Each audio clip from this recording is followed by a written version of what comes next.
terutama uangnya supaya bisa balik.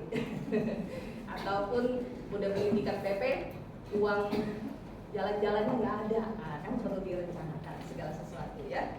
Oke, Yakobus 4 ayat 13 sampai 17 kita baca sama-sama. Kita baca sama-sama ya. Saya hitung 1 2 3. Yakobus 4 ayat 13 sampai 17. 1 2 3. Jadi sekarang hai kamu yang berkata, hari ini atau besok kami berangkat ke kota Agung, dan di sana kami akan tinggal setahun dan berdagang setelah mendapat untung. Sedang kamu tidak tahu apa yang akan terjadi besok. Apakah arti hidupmu? Hidupmu itu sama seperti uap yang sebentar saja kelihatan lalu lenyap. Sebenarnya kamu harus berkata, jika Tuhan menghendakinya, kami akan hidup dan berbuat ini dan itu.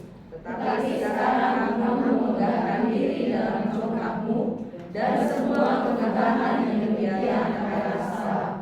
Jadi tidak seorang tahu bagaimana ia harus berbuat baik, tetapi ia tidak bagaimana ia berdosa. Bapa kami di surga, kami bersyukur Bapa, kami tetap memberikan kami kesempatan untuk bisa berkumpul kembali sebagai kaum wanita. Bagaimana kami bisa berkarya di dalam hidup kami yang singkat ini ya Bapa, dan biarlah kami bisa menjadi salah satu bagian dalam rencana Kau. Dalam nama Tuhan Yesus, amin. Ya, kita ngomong-ngomong rencana itu berarti biasanya refleksi akhir tahun, ya kan ya, pasti ada goal, pasti ini kantor-kantor ya banyak yang, ayo goal tahun 2024, apalagi kalau udah sales kan biasanya ada goal 2024, ya kan, dan biasanya memang akhir tahun selalu bisa dijadikan ajang untuk merencanakan sesuatu hal yang baru, karena mau tahun baru, tahun yang baru, ya.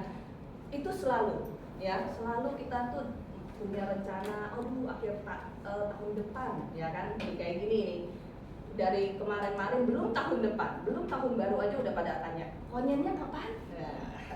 Itu ada beberapa yang udah ditanya-tanya, konyennya kapan? Wah, awal bulan Februari, udah tahu nih, udah litek, asik, ya awal bulan Februari. Terus ada beberapa lagi, tahun depan lebarannya kapan? April. Wah, udah pasti inget kan, April ya kan. Wah, ini yang harus diinget-inget nih. Kita mau jalan-jalan nih ya kan.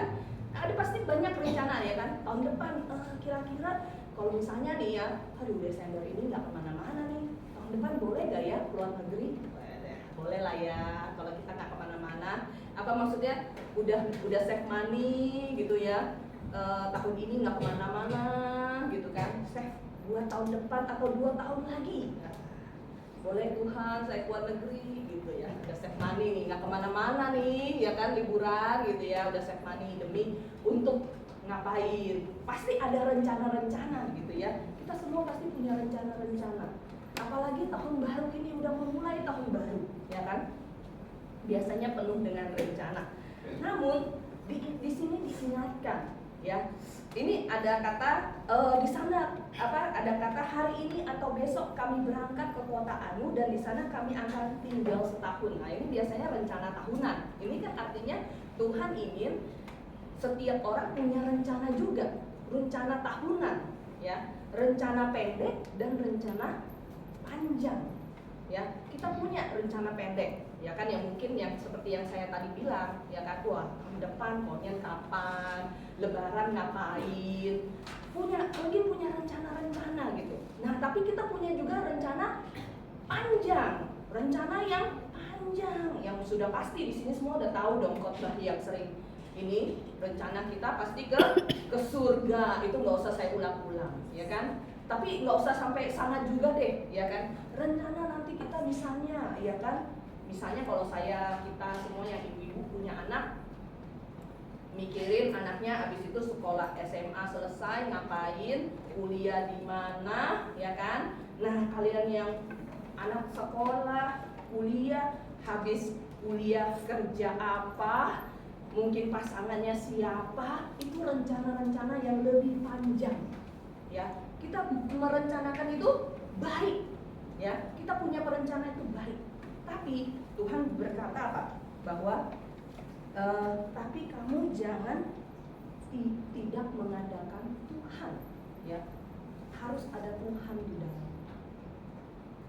Merasa bisa, Tuhan, saya bisa nabung sendiri.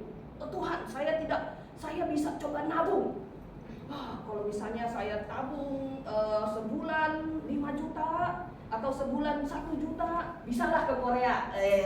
Kan ada yang ini ya, bisalah ke Korea 1 tahun. Yes, gitu kan. 12 juta bisalah. Cari-cari gitu ya, ada yang mau gitu. Atau kemana dulu? Malaysia dulu? Boleh, ke Malaysia dulu gitu kan. Bolehlah gitu. Tapi merasa, saya bisa. Tidak memikirkan bahwa Tuhan bantu saya, berkat-Mu melimpah-limpah gitu ya. Karena apa? Kadang-kadang kita lupa. Sekarang kadang-kadang kalau secara matematika ya, secara kimia, secara apapun, biasanya lupa faktor luar yang bisa mengurangi. Seperti Tuhan bilang, ngengat dan karat bisa rusak di bumi ini. Bisa diambil pencuri. Uang yang sudah ditabung hilang. Ya. Kita tuh cuman hitung ininya. Cuman hitung apa? Tambah. Tapi lupa ada faktor luar ternyata, ya. Ada faktor luar yang bisa tiba-tiba dia hilang di tabungan kita. Ya. Kadang-kadang kita lupa gitu ya, ada faktor luar. Jadi kalaupun kita merencanakan segala sesuatu, kita bawa kepada Tuhan, dan biarlah Tuhan yang membuat itu jadi, membuat itu berkenan. Ya, kalau memang Tuhan mau kita pergi ke sana, biarlah kita pergi ke sana jadi berkatkah, jadi apakah, segala sesuatu itu baik maksudnya. Ya, kita punya rencana. Namun yang menarik hari ini saya lihat adalah kata-kata di ayat 14b. Apakah arti hidupmu? Hidupmu itu sama seperti uap yang sebentar saja kelihatan lalu lenyap. Ya. Jadi saya tertarik dengan kata uap. Yang saya pelajari tentang uap, memang uap itu ada karena ada cairan yang dididihkan dan menjadi uap. Semua tahu ya, ibu-ibu. Kalau masak ngukus biasanya ada uap. Ternyata uap itu banyak fungsinya. Uap itu yang paling hebat adalah menjadi pendorong mesin. Kalian pernah dengar PLTU, pembangkit listrik tenaga uap? Nah, kamu mau menjadi uap yang di PLTU, menjadi uap di tempat masak, ngukus telur, tadi kan ngukus telur, atau menjadi uap yang begitu saja hilang? Ternyata Tuhan maksudkan uap walaupun singkat, tetapi ternyata kalau kita ada di tempat yang tepat, kita bisa menjadi sesuatu yang bermanfaat yang lebih besar, sedang-sedang aja, atau bahkan tidak bermanfaat sama sekali. Kita mau di mana? Kita mau ditempatkan di mana? Ya, saya yakin semua ibu-ibu di sini mau jadi PLTU, ya kan? Mesin pendorong, ya kan? Bisa menyalakan listrik seluruh kota. Ya kan? Kita adalah mesin seperti uap, bisa membangkitkan listrik, bisa membangkitkan gairah orang-orang untuk pelayanan. Ya kan? Mungkin kita nggak berdiri di sini di depan mimbar di sana, gitu. Udahlah, cewek di ibu-ibu kita nggak bisa ngapa-ngapain. Bukan begitu. Ternyata secara saya bilang survei, kaum ibu-ibu lebih seru daripada kaum bapak-bapak. Ya kan? Kaum bapak-bapak ngapain kita ngumpul? Bingung kalau kita ngumpul ngapain? Ya, kalau kaum bapak-bapak ternyata nggak seseru kaum ibu-ibu kalau ngumpul, ya. Kaum bapak-bapak tuh nggak cuma tukang antar, cuma tukang antar ya. Kayak kemarin ya, KW ya. kaum bapak-bapak nimbrung juga karena lihat ibu-ibu seru ya ternyata ya, tapi bagian nganter aja gitu ya. Kita punya banyak ibu-ibu sebenarnya banyak kegiatan yang bisa kita ikuti ya kan, mau blog kelas mau apa, bisa menuntun anak-anak muda bahkan ikut dalam ambil bagian dalam semua hal. Ibu-ibu juga wanita-wanita juga bisa ngajar sekolah minggu, banyak hal ya kan, banyak hal. Jadi perencanaan kita juga kita targetkan, kita mau target rencana yang besar, sedang, atau ya sudahlah, seadanya aja. Orang kalau kena uap kan enak ya, apalagi musim dingin, enak, seadanya gitu. Tapi sayang kita uap ya, seperti digambarkan dalam Alkitab. Tapi kita mau menjadi uap yang seperti apa, di mana, ya kan? Rencananya kayak seperti apa supaya kita bisa memaksimalkan apa yang ada di dalam diri kita. Jangan kita biarkan bahwa kita lenyap begitu saja tanpa ada sejarah, tanpa ada kita membuat sejarah gitu. Maksudnya dari kata-kata ini, ya. Nah, coba kita lihat di Pengkhotbah, kita lihat Pengkhotbah 1. Ini saya mau mulai ini ya, Pengkhotbah 1 ayat 9 sampai 11.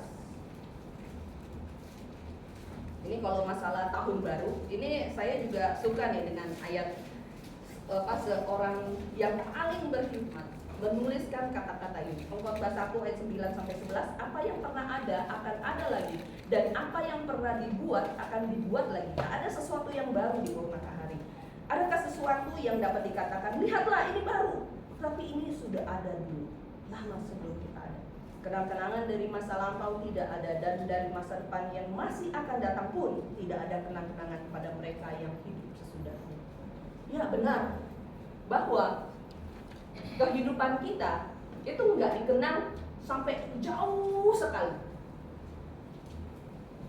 sampai panjang, enggak, ya kan? Mungkin ini kata-kata yang ini sesuatu yang baru itu ternyata udah lama ada kok, ya kan? Mungkin kayak misalnya kulkas. Kalau saya yakin kulkas dulu sebenarnya ada dari zaman purbakala. Cara metode pengkulkasan orang tuh ada dulu, sehingga sebenarnya kulkas itu bukan sesuatu hal yang baru di zaman yang mungkin berapa puluh tahun yang lalu gitu ya, berapa ratus tahun yang lalu. Sebenarnya mungkin 2000 tahun yang lalu sebenarnya kulkas juga udah ada, cuman caranya aja beda metodenya. Sebenarnya segala sesuatu itu belum tentu itu baru. Hanya makanya saya bilang segala zaman itu akan terhapus lenyap dan akan mulai zaman yang baru. Nama kamu akan hilang bentar lagi. Di zaman itu nama kamu Jaya apapun. Itu aja. Nah, bagaimana kita hidup ya, memberikan makna yang baru sebenarnya untuk orang-orang sekitar kita. Memang tidak ada yang baru. Tapi kadang-kadang ada orang bilang, wih ini baru ya, mungkin baru lihat dia. Ya karena kan dia juga kan baru mungkin berapa puluh tahun hidup gitu ya, berapa ini tahun hidup. Dia merasa ini baru gitu. Tapi sebenarnya memang di dalam Alkitab dikatakan apa? Tidak ada yang baru. Tapi makna dalam hidup kita itu baru gitu. Ya. Seberapa kita memberikan makna kepada orang lain, menyatakan bahwa sesuatu itu baik dan baru. Semua orang pasti suka sesuatu yang baru, betul? Ada yang suka sendal bekas. Kalau disuruh beli 100.000 sendal bekas. Ayo deh, saya jual punya. Jangan jual punya saya. Ntar semua pada mau. Ya kan? Sendal bekas siapa gitu, 100.000. Pasti pada udah gak ada yang mau gitu ya. Nggak ada yang mau. Mungkin saya juga nggak ada yang mau beli kali ya. Saya sendal bekas gitu loh. Belum tentu muat ukurannya gitu segala macam. belum tentu muat, walaupun saya belinya mahal gitu ya. Nggak ada yang mau beli sendal bekas gitu, atau beli apa yang bekas. Kalau bisa dia dikasih sesuatu yang baru, pasti apa? Happy, ya kan? Wow, nanti pas kado, tukar kado, dibukalah, wih, seru nih pasti nih, ya kan? Nanti tukar-tukar kado kan, nanti kan udah ada nama-namanya. Pasti semua nih yang ikutan tukar kado sedang memikirkan nih, aduh kalau dia dikasih ini happy gak ya? Ya kan? Ya gak? Pastinya harus sesuatu yang baru dong, jangan yang bekas lah, gitu ya. Mikirnya, aduh jangan yang bekas, pasti yang baru, ya kan? Semua orang suka segala sesuatu yang baru, ya kan? Segala sesuatu yang baru. Dia menemukan sesuatu proyek baru pun suka gitu kan, wah baru, gitu kan. Semuanya, misalnya nih ibu-ibu, ya kan? Lagi belajar bikin kue. Baru pertama kali saya buat loh, berhasil, ya kan? Itu bahagianya sampai ke langit-langit tuh. Wah, ya kan? Tapi bingung siapa yang makan ya. Mulai bingung, mulai bagi-bagi gitu ya. Ibu-ibu mah cuma sukacitanya tuh bikin. Ibu-ibu beneran, sukacita ibu-ibu bikin. Jadi berbahagialah kalian di sekitar ibu-ibu yang suka bikin gitu ya. Jadi berbahagialah ya. Nah begitu ya. Kalau kalian punya perencanaan sesuatu yang baru, ya kan, itu pasti sesuatu yang membanggakan, ya kan. Dan tapi kita jangan lupa kembali lagi ke dalam Yakobus tadi, segala sesuatu itu dibawa kepada Tuhan. Kenapa segala sesuatu itu kita harus bawa pada Tuhan? Kita coba baca di Yakobus 4 lagi kayak tadi, ya kan. Yakobus 4 ayat 15 sampai 16. Sebenarnya kamu harus berkata, jika Tuhan menghendakinya, kami akan hidup dan berbuat ini dan itu. Karena apa? Hidup ternyata di tangan Tuhan. Perencanaan kita tahun ini sia-sia kalau besok kita tidak hidup. Itu inti dari kata-katanya. Ya. Kamu punya rencana bagus, setinggi langit. Wah, tahun 2024 saya mau bikin monumen apa gitu. Ya kan? Belum terlaksana sudah KO gitu ya kan? Karena apa?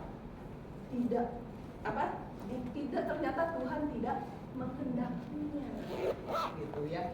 Mau bikin apa tahun 2024 ya kan, Tuhan atau bukan Tuhan kan, karena tidak mengandalkan Tuhan gitu ya. Tahun 2024 saya akan menghebohkan seluruh dunia. Wah, ya kan, dengan penemuan saya yang luar biasa. Wah, nantikan penemuan saya, gak boleh di spill katanya ya kan. Bingung kan? Wah. Tapi ternyata dia tidak mengandalkan Tuhan, ya kan? Dia ingin membangkitkan kesombongannya. Seperti di ayat 16-nya, sekarang kamu memegahkan diri dalam congkakmu. Biasanya orang memang yang sudah berencana tanpa Tuhan, biasanya dia merasa dia hebat, ya kan? Dia udah merasa bahwa dirinya mengukur kekuatan dia, bisalah, gitu, ya. Dia merasa dia bisa tanpa bantuan Tuhan. Artinya apa? Dia sombong. Dia merasa dia yang hebat. Jadi perencanaan kita kalau bukan dalam Tuhan itu sebenarnya sia-sia. Tuhan tidak berkehendak. Kalau kita berencana, mungkin sebentar lagi saya akan mengajak ibu-ibu sekalian, kaum wanita sekalian untuk merencanakan sesuatu. Karena saya ada kertas, saya akan ajak semuanya untuk berencana. Jadi nggak lama-lama karena saya lagi juga nggak enak badan. Untuk merencanakan sesuatu semuanya di dalam Tuhan. Dan kita, kaum wanita yang ada di dalam suatu gereja yang benar, ya kan? Kita juga harus ambil bagian dalam perencanaan gereja kita.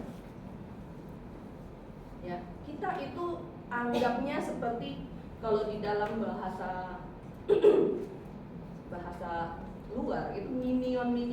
Nah, minion tahu kan? Kayak minion grafik. Kita itu minion grafik. Ya. Orang-orang yang ada di dalam grafik. Bagaimana kita mengambil bagian dalam perencanaan yang grafik buat. Ya, yang GBA grafik. Tentunya kita sangat mengasihi GBA grafik, betul? Kemajuan GBA grafik merupakan kemajuan kita. Betul? Bagaimanapun, kalau kita merencanakan sesuatu, kita juga harus selaras dengan perencanaan gereja, perencanaan Tuhan. Ya, sehingga kita pun merasa di dalamnya itu bisa bersukacita kalau ada seseorang dimenangkan, ada sesuatu yang baik di dalam gereja. Sehingga kita harus ingat bahwa segala sesuatu yang kita rencanakan, kita bawa Tuhan, bawa dalam doa pada Tuhan, supaya Tuhan berkenan, supaya bukan untuk kesombongan saya, untuk membanggakan diri saya, ya. Segala sesuatu bukan untuk membanggakan diri saya bahwa saya hebat, tapi bukan. Segala sesuatu yang saya rencanakan, biarlah itu kembali lagi untuk memuliakan Tuhan, memberitahu bahwa kehebatan saya itu untuk kemuliaan Tuhan. Baru Tuhan akan berkati. Perencanaan kita baru bisa berhasil. Segala sesuatu baru bisa Tuhan lancarkan. Mari kita berdoa, dan setelah itu saya akan mengajak ibu kaum wanita sekalian untuk menjawab pertanyaan. Bapa kami di surga, kami mempunyai waktu untuk merenungi Bapa tentang perencanaan yang Engkau berikan agar Engkau yang sertai Bapa, Engkau tuntun hidup kami ya Bapa, yang merupakan walaupun kami singkat tapi kami menjadi tenaga uap yang luar biasa supaya bisa memenangkan banyak jiwa dalam nama Tuhan Yesus. Amin. Amin.